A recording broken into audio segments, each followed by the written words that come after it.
حضرت یعقوب علیہ السلام کی موت کے فرشتے حضرت اسرائیل علیہ السلام کے ساتھ گہری دوستی تھی۔ ایک دن جب ملک الموت آئے تو حضرت یعقوب علیہ السلام نے پوچھا، کیسے آئے ہو؟ ملاقات کے لیے یا روح قبض کرنے کے لیے؟ ملک الموت نے جواب دیا، ملاقات کے لیے آیا ہوں۔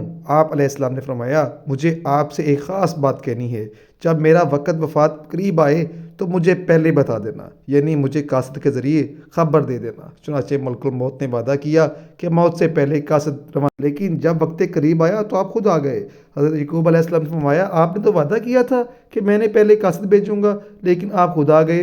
حضرت اسرائیل علیہ السلام نے فرمایا، میں نے قاصد روانہ کیا تھا۔ حضرت یعقوب علیہ السلام نے پوچھا، کون سے قاصد آپ نے بھیجے تھے؟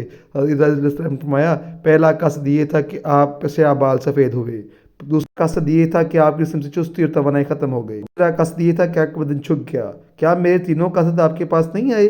اس طرح جو انسان کے پاس کوئی نشانی جاتی ہے، غفلت کی بنا پر انسان ان نشانیوں کو غور نہیں کرتا۔ اللہ پاک ہم سب کو اپنی قبر اور شاعری کرنے کی طاقت نصیب فرمائے، ہمت نصیب فرمائے۔